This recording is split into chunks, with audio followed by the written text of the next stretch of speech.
pas rire. Écartez-vous de mon chemin. Mais Richard! Camille, choquée, continua de regarder Richard jusqu'à ce qu'il sorte de son champ de vision. Camille décida de rentrer chez elle et de dormir, mais le sommeil ne lui vint pas, car elle avait un bon trilliard de questions qui lui traversèrent l'esprit.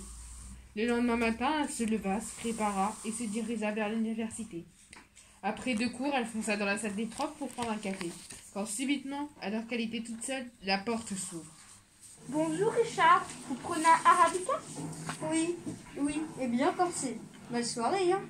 Oui, la pizza est dès le première. Tu as eu ton bus sans problème? Aucun. C'est vrai, le quartier est cool. Aucune mauvaise rencontre possible. J'ai une petite question à te poser. C'est déjà fait. Je rigole, bien sûr. Allez-y, posez votre question. Hier, je t'ai croisé près la sortie des artistes du théâtre. Mais tu m'as même pas calculé, alors que tu es prof de maths. Toi aussi, t'es comique.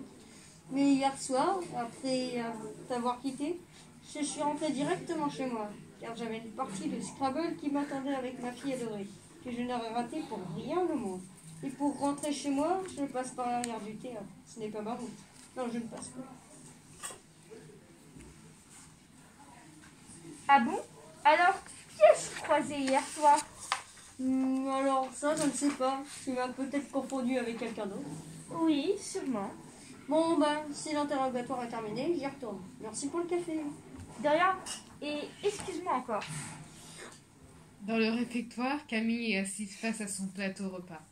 Et alors qu'elle déguste mollement sa purée, assise par ses crayons de questions, la conversation d'un groupe d'élèves parvient à ses oreilles. Je le sens mal, fortement. Ouais, moi aussi je le sens pas, Marvel. Mais alors pas du tout. En plus, c'est quoi? Je l'ai croisé le soir du meurtre sur le campus, même qu'il portait le chute de l'université. Non. Et on devrait s'en méfier davantage. Oh oui, sinon c'est l'un d'eux qui va supprimer, c'est sûr. Cette conversation lui avait embrouillé les idées, plus qu'autre chose, mais l'heure avançait et les cours allaient reprendre. Alors, elle se dépêcha d'aller aux toilettes, tout en maudissant intérieurement le pied qu'elle venait d'embouffer. Il y a quelqu'un? Hé! Partez, ce n'est pas vos affaires. De toute façon, j'en ai bientôt fini avec ma vie. Ouvrez! Ouvrez, sinon je vais enfoncer la porte.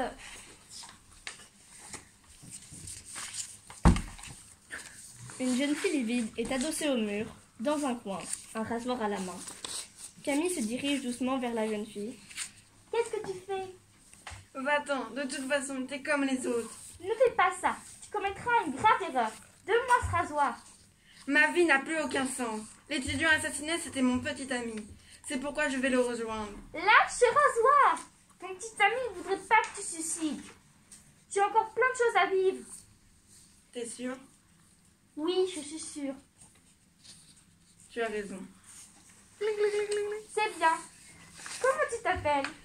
Julie, je suis la fille du prof de maths.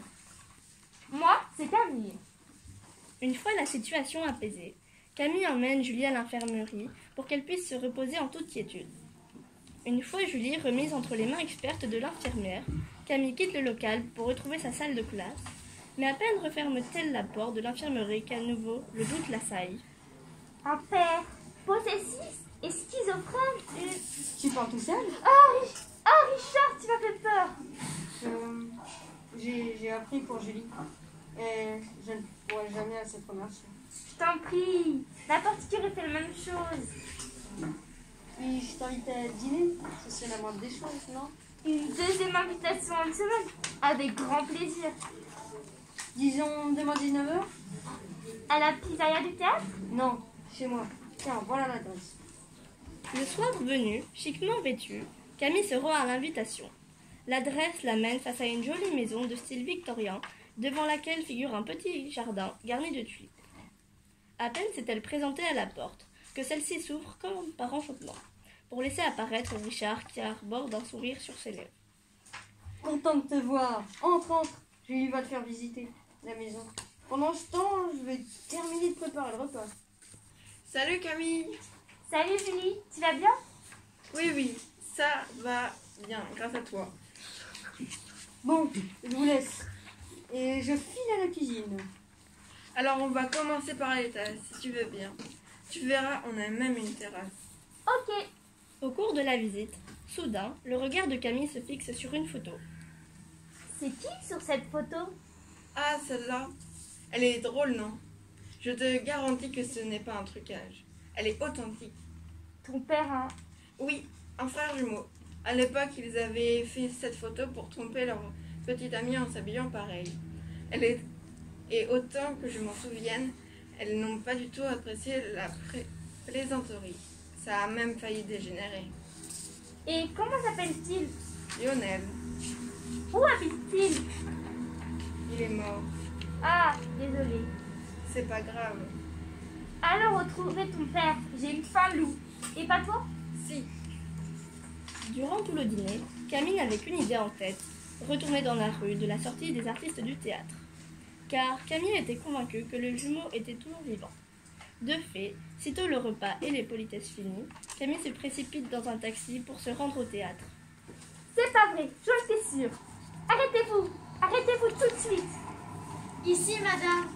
Oui, non, suivez cet homme là-bas, avec la casquette verte. Mais madame,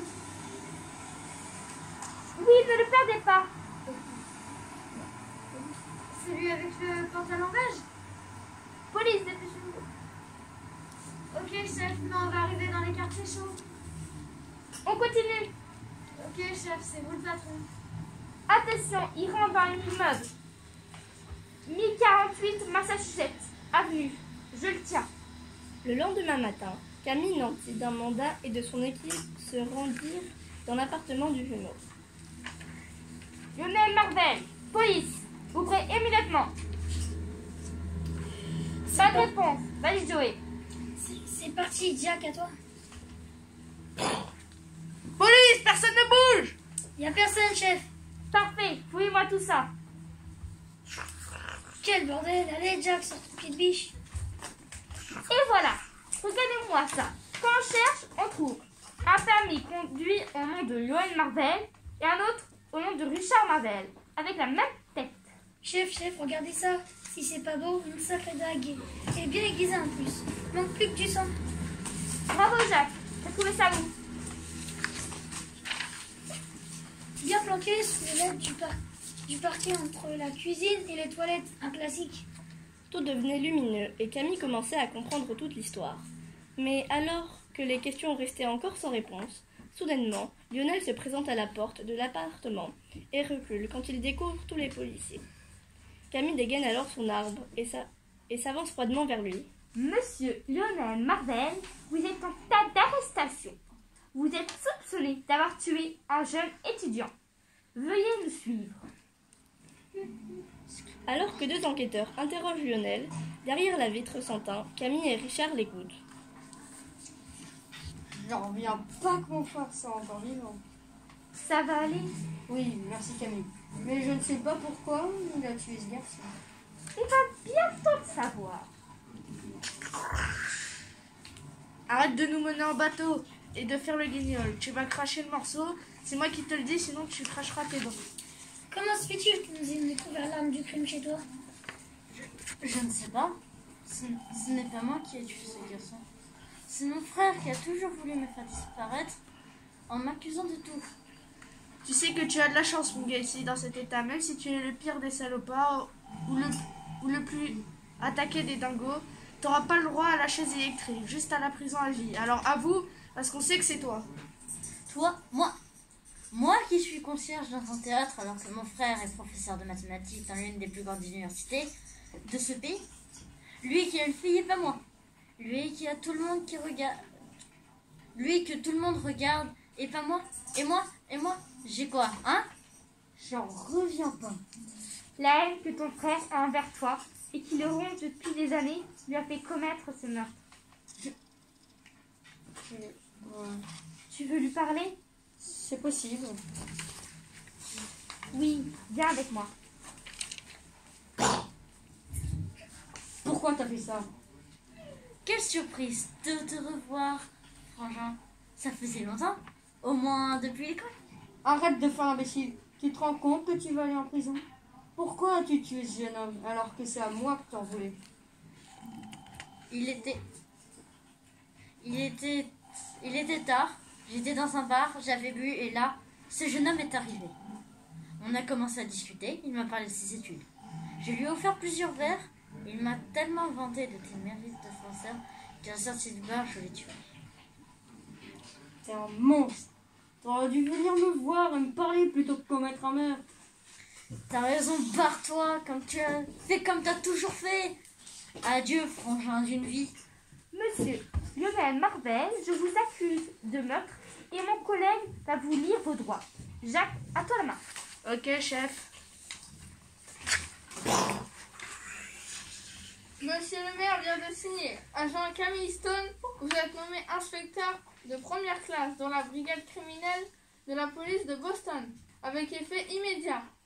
Et en ce remerciement de votre brillante enquête qui a su redorer le blason de la maison, félicitations.